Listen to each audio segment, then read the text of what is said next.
감시반 행동 수칙. 하나, 모든 임무는 감시에서 시작해 감시로 끝난다. 시작.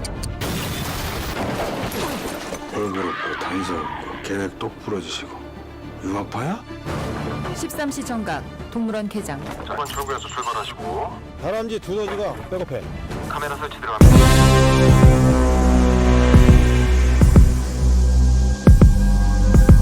Tak semua yang terlihat mudah untuk diingat, namun bila diasah, bisa jadi bakat yang lekat. Ketelitian tajam bisa jadi senjata jahat, namun celah kecil sekalipun bisa runtuhkan niat yang dianggap kuat. Kali ini kita akan bahas film Cold Eyes asal Korea Selatan yang dirilis pada tahun 2013. Film bercerita tentang seorang wanita yang baru bergabung di kepolisian. Dengan bakat ingatan fotografisnya, dia mampu mengingat semua detail kejadian yang membuatnya ditugaskan untuk melacak keberadaan kelompok perampok bank yang licin, serta selalu beraksi dengan terorganisir tanpa jejak sedikit pun. Nah, sebelum kita mulai, subscribe dulu nggak apa-apa deh. Cerita dimulai di dalam sebuah kereta. Seorang wanita bernama Yeon-ju sedang menjalani ujian lapangan. Dia mengamati lingkungan sekitar dengan seksama. Kereta terus melaju hingga sampai di stasiun. Berikutnya, seorang pria bernama James nampak sedang bermain sudoku. Lalu dia pun masuk ke gerbong sambil menerima panggilan telepon tentang pesanan makanan. James lalu membuka menu yang dia pegang. Sementara itu, Yeon-ju memperhatikan seorang pria menabrak seorang wanita. Wanita itu tampak kesal, lalu pergi. James juga pindah ke gerbong yang sama dan kemudian berlalu. Ternyata, pria yang menabrak wanita itu sedang diamati oleh Yeon-ju. Dia tidak tahu bahwa pria yang dia buntuti itu adalah detektif Hwang, yang sebenarnya adalah seniornya di kepolisian yang sedang melakukan pengujian lapangan atas kemampuan observasi Yeon-ju. Sementara itu, James naik ke dalam sebuah gedung. Di sana, dia menunggu momen ketika sinar matahari memburamkan tampilan CCTV. Ketika momen itu tiba, James masuk ke salah satu mobil dan berhasil menyalakannya. Di sisi lain, tampak situasi di sebuah bank yang bersiap hendak tutup. Lalu di sebuah minimarket, seorang pria gempal hendak membayar belanjaan. Karena duitnya kurang, kasir mengambil e-money sang pria dan langsung tap ke mesin kasir. Tanpa ada janji temu sebelumnya, Yeon-ju dan detektif Hwang makan di restoran yang sama. Yeon-ju masih memperhatikan detektif Hwang. Merasa diikuti, Hwang menghampiri Yeon-ju. Ia menanyakan alasan Yeon-ju mengikutinya. Setelah sedikit perdebatan, Hwang mengaku bahwa dia adalah pelatih kelas khusus. Ia lalu menguji Yeon-ju dengan pertanyaan detail. Yeon-ju menjawab dengan cukup akurat.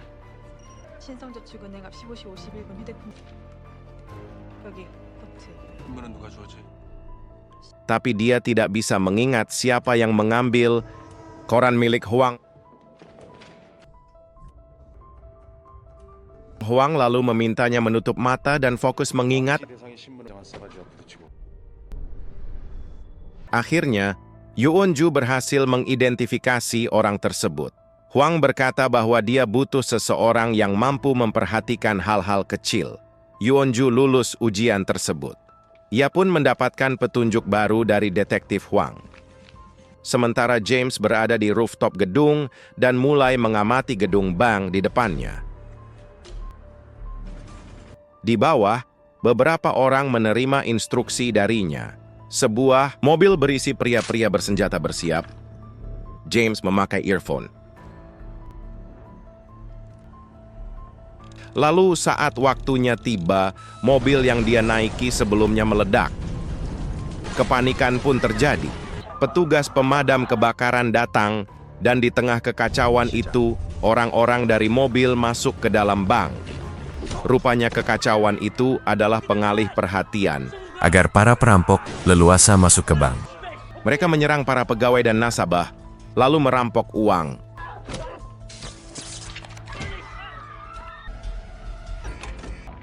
James memantau dari luar. Alarm berbunyi. Mereka hanya punya 1 menit untuk keluar. Sementara polisi menuju lokasi, seorang perampok masih mengambil barang tambahan. James gusar karena waktu mereka semakin sempit. Sebagian dari mereka berhasil keluar dan masuk ke mobil. James menyuruh tim lain mengamankan jalan. Satu perampok berhasil mengemudikan truk keluar dari bank. Polisi mulai mengejar. Namun, mobil truk menghadang polisi agar perampok lainnya bisa kabur.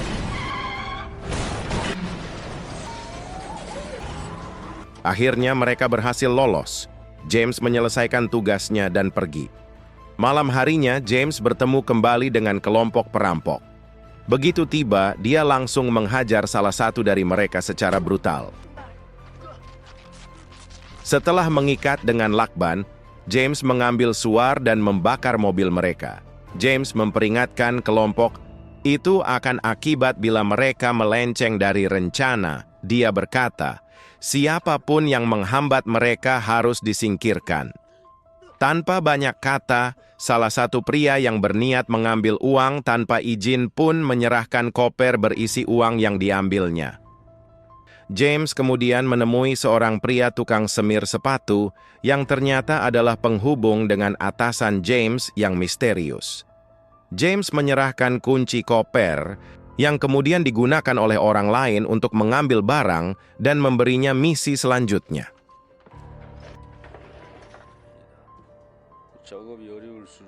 Sementara itu, pihak kepolisian kesulitan menemukan petunjuk karena aksi pencurian itu sangat terencana.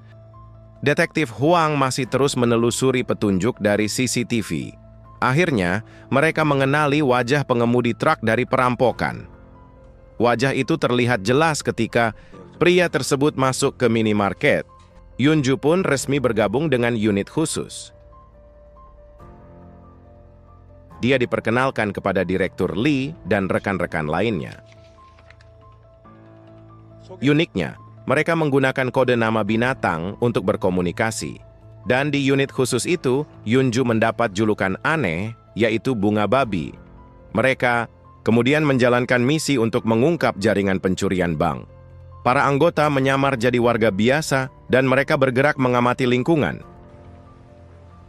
Namun, pemantauan yang dilakukan sampai malam hari itu belum membuahkan hasil. Saat Yunju pergi ke toilet, dia lupa mematikan sambungan komunikasi, membuat teman-temannya tertawa dan dia jadi malu. Hari berikutnya, James kembali ke minimarket. Di ruangan rahasia, dia menyusun rencana pencurian berikutnya. Barang yang ingin dia curi tidak boleh diketahui publik.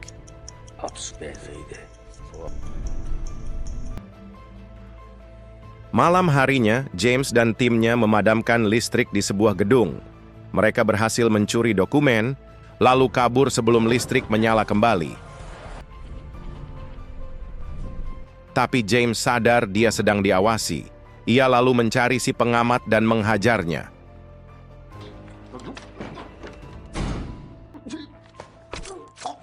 James mendekati kamera dan menyadari siapa yang memata-matainya. Malam itu, tim khusus melakukan pengintaian kembali. Yunju yang baru keluar dari toilet mendengar suara orang minta tolong. Dia melihat seseorang dihajar oleh sekumpulan geng. Insting polisinya langsung ingin membantu, tapi detektif Huang yang memantau dari jauh melarangnya. Itu bukanlah misi mereka, dan agar identitas Yunju tidak terbongkar. Namun, Younju tetap nekat. Ia terlibat perkelahian dan berhasil mengalahkan para penjahat.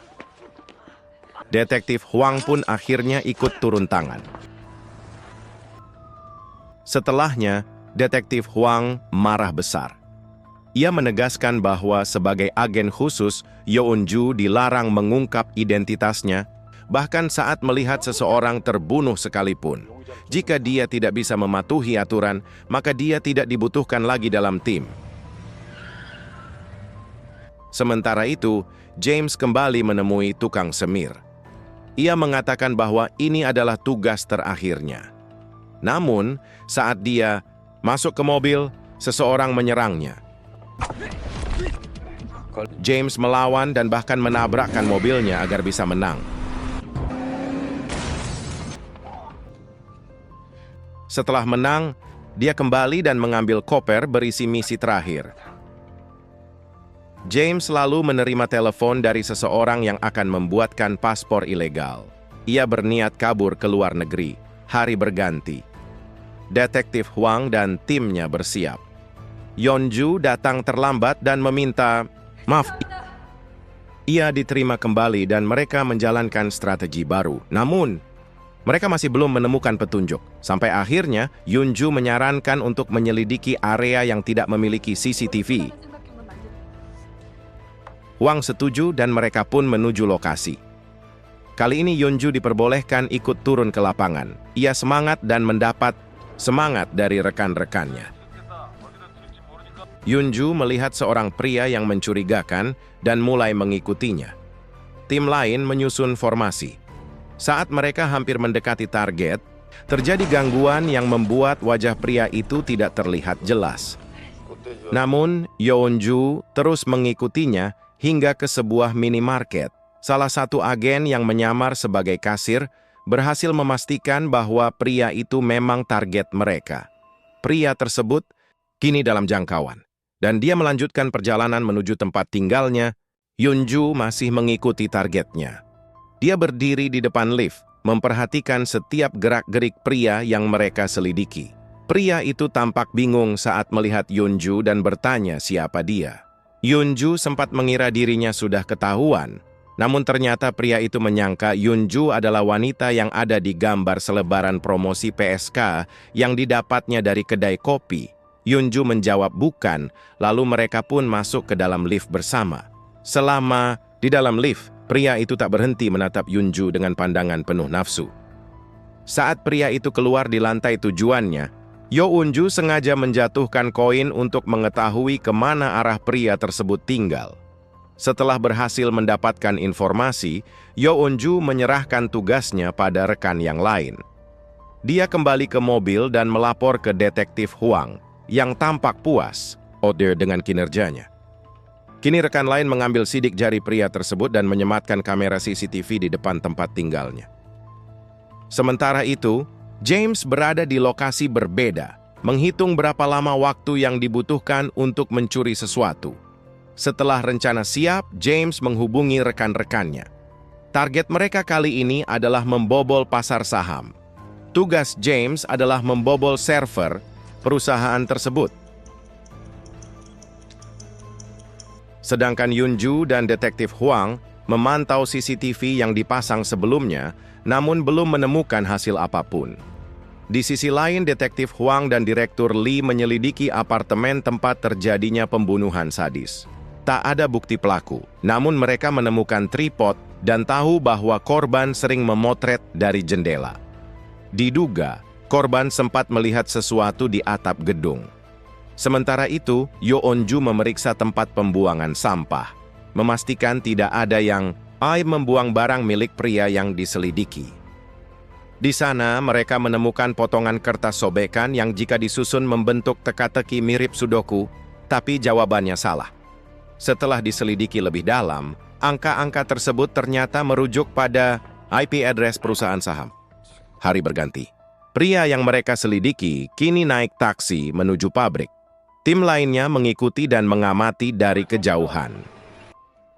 Di pabrik tersebut, beberapa orang sedang membahas rencana pembobolan perusahaan saham. Direktur Lee mengetahui rencana itu dan menyadari ada telepon misterius dalam rapat. Sementara itu, James juga mendengarkan dan mulai curiga dengan seseorang. Detektif Huang sempat melihat James, tapi mengabaikannya. Mereka tiba di gedung perusahaan saham. James memantau dari atas dan menyadari keberadaan seseorang mencurigakan di depan gedung. Rencana hacking pun akhirnya dibatalkan karena dicurigai sudah ketahuan. Yeonju dan detektif Huang berpindah ke gedung lain, mencari orang yang mengamati dari atas. Mereka menduga orang tersebut adalah otak dari semua kejahatan. James yang juga berada di gedung itu mulai merasa ada yang aneh. Dia mendengar langkah kaki dan menyadari keberadaan orang lain di bawahnya. James tidak jadi turun melalui tangga. Dia melompat keluar jendela dan detektif Huang kehilangan jejaknya. Dengan bantuan CCTV, mereka mencoba mencarinya kembali. Polisi lain juga ikut terlibat dalam pengejaran. Beberapa mobil terlibat dan polisi memasang jebakan di jalur pelarian. Akhirnya, mobil penjahat terjebak. Para penjahat mencoba melawan tapi akhirnya terkepung. Beberapa dari mereka tertembak, lainnya mengalami kecelakaan. Namun, James masih belum ditemukan. Yunju dan detektif Huang menemukan ponsel James dan mencoba melacaknya. Ketika dihubungi, James tak menjawab dan akhirnya mematikan ponsel dengan merendamnya. Dia menggunakan ponsel lain untuk menghubungi seseorang lalu pergi. Yunju melihatnya dan mengejar. Di sisi lain, baku tembak terjadi antara polisi dan penjahat. 2 orang berhasil kabur.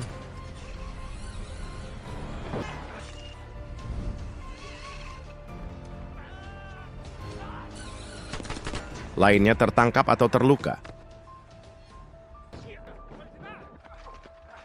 Detektif Huang dan Yunju kembali mengejar James.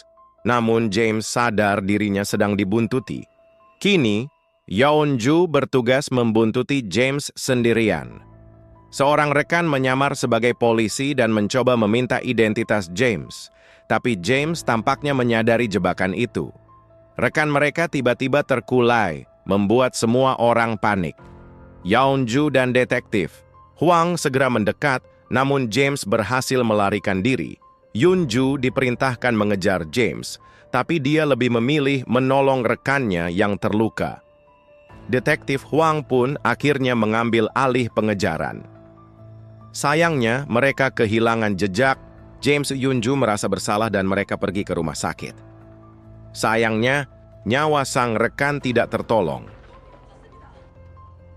Sementara itu, orang yang memberi perintah pada James menyalahkan kegagalannya. Dia berkata bahwa mereka yang gagal pantas mati. James pun menghubunginya dan mengatakan bahwa ada urusan yang harus dia selesaikan.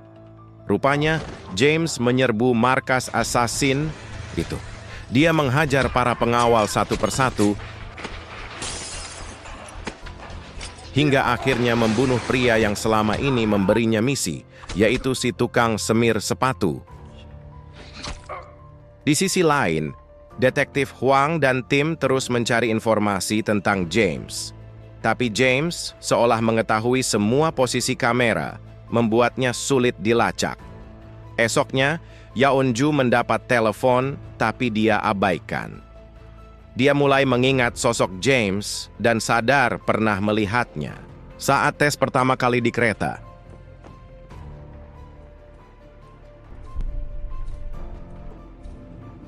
Dia lalu membuntuti James yang baru saja keluar dari minimarket. Sambil menghubungi detektif Huang, dia terus mengamati James yang masuk ke rumah makan.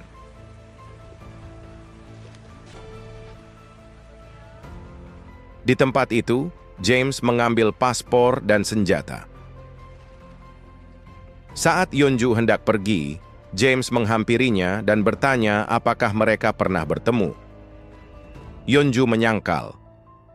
James tahu dirinya sedang diikuti, tapi Yunju mencoba mengelak. Tak lama, detektif Huang datang, duduk di kursi, dan ikut memantau James. Tapi James punya rencana. Dia mengambil pisau makan secara diam-diam, lalu menikam detektif Huang secara tiba-tiba.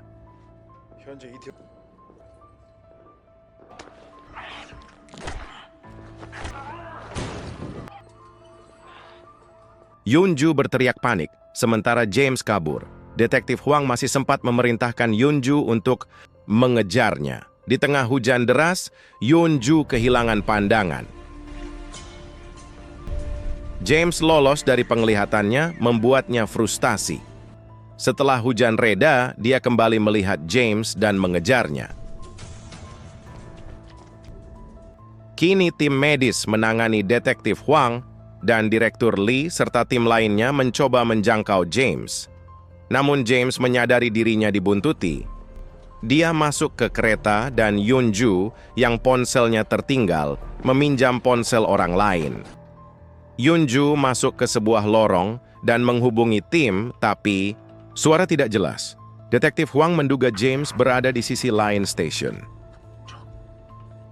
Saat kereta datang, James juga terlihat di dekatnya. Tiba-tiba Yunju disekap oleh James. Polisi datang, tapi tertembak. James menjadikan Yunju sebagai sandera.